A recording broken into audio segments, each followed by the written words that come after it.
बहुत पहले हम लोगों के यहाँ शादी ब्याह में एक नाच पार्टी किया जाता था। वो नाच पार्टी क्या होता था ना, कुछ व्यक्ति मिल करके और उसमें से गाना बजाना रात में मनोरंजन करने के लिए क्या करते थे। जब मैंने बचपन में पहली बार देखा था तो हमने ग्रैंडफादर से पूछा था कि ये औरत नाचने वाली कौन थी। तो ग्रैंडफादर हम पर हंसे थे, अरे वो औरत नहीं रहता है, वो मर्द ही रहता है, वो साड़ी ताड़ी वैसा ड्रेसअप वो कर लेता है। तो मन को शांति मिली कि चलो, नहीं तो लगता था वो औरत कैसे आकर के नाचेगी ऐसा। बाद में जब उम्र कुछ ज़्यादा हुआ तो मित्रों के बीच में कहा कि बाई जी आता है। तो हम पूछे बाई जी क्या होता है, तो बोला वो जो नाच पार्टी में नाचने वाला जो लड़का ड्रेसअप करके नाचता है वहां पर ओरिजिनल नर्तकी होती है, महिला होती है। हमारे मन में बड़ी कौतूहलता हुई कि हम जाके देखेंगे कि वो कैसी औरत है जो इस तरह से सबके बीच में आकर के नाचती है। गए भी, हम देखे कि वास्तव में भी वो औरत है।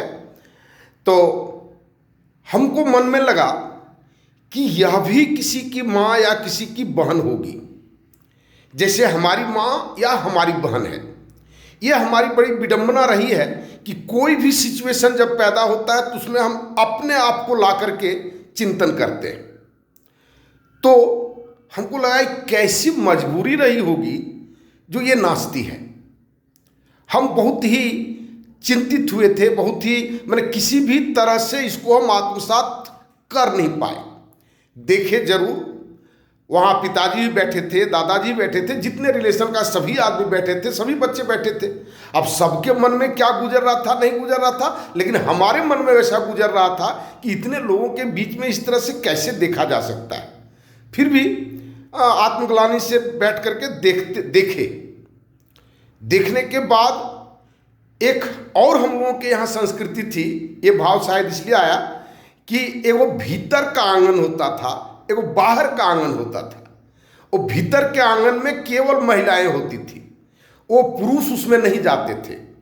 और हम लोग याद है कि ग्रैंडफादर के साथ जब खाना खाने के लिए जाते थे तो क्या इससे जाते थे, कहते थे उनको मैंने कहा जाता था कि चलिए खाना हो गया, वहाँ थाली परोसा रहता था, जाकर के बैठ के खाते थे और फिर खा करके बाहर निकल आते थे, दरवाजे पर ही रहते थे। तो वो कल्चर था। और धीरे धीरे अब आज का कल्चर में आप देखें जी, बाप अपना बेटी को स्टेज पर सामने नचवाता है, स्कूल कॉलेज, कहता है कि यह कला है, यह संस्कृति का विकास है, ये स्त्री और पुरुषों का, स्त्रियों पर जो दमन की प्रवृत्ति है उस प्रवृत्ति को हटाने का एक मार्ग है। तो पहले का मूल्य क्या था और उस मूल्य के साथ कॉम्प्रोमाइज करते करते करते करते हम लोग कहां पर पहुंच गए। ये जो पुरस्कार और पैसा है ना, ये आदमी को कोई भी कृत्य करवा लेता है, आदमी को समझ में नहीं आता है कि हम कर क्या रहे हैं, ये कितना। और इसके कारण जब उसको भुगतना पड़ता है किसी को, ये फलाने जगह पर इसका ये हो गया, फलाने जगह पर ये हो गया, हम बेटी को न्याय दिला के रहेंगे, माँ कसम खाती है, बाप कसम खाता है, लेकिन वो पहला स्टेप उठाने के प्रति उसमें सजग नहीं था। और ये सजगता भी क्यों है, यह भी सामाजिक कारण है, यह भी सामाजिक संरचना का डिवेल्युएशन, मैंने क्या कहते हैं, स्ट्रक्चर छिन्न भिन्न होने के कारण ये विकृति है। आप कहेंगे कि बुरा क्या है, बुरा इसलिए नहीं बुरा है कि कमाने की आवश्यकता सबको है, पैसे की आवश्यकता सबको है, और समाज सबके पैसे की आवश्यकता सांस्कृतिक ढंग से आज भी नहीं कर पाया है। मैक्सिमम लोग सांस्कृतिक ढंग से पैसा कमाता है। ये जो बच्चों से ट्यूशन का फी लेते हैं, ये पता चलता है कि ये सांस्कृतिक है या असांस्कृतिक है। ये जो स्कूल को बच्चों को पढ़ाते हैं, ये जो किसी को नौकरी देते हैं, किसी को नौकरी नहीं देते, ये पता चलता है कि ये कल्चरल चीज़ है या अनकल्चरल चीज़ है।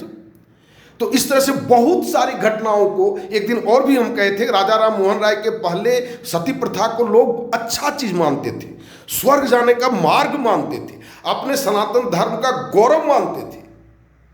और जब किसी ने उसको देखा कि इतना बड़ा अन्याय, इतना बड़ा अनकल्चर्ड चीज़ को हम नहीं मान सकते, नहीं मानेंगे, वो चाहे हमारे धर्म में हो या न हो, और उसको मिटा के छोड़ा। तो इस तरह से बहुत सारी घटनाएं हमारे आंखों के सामने से गुजरती हैं और हम लोग सब उसके प्रति एकदम आंख मूंद करके बैठे हुए हैं।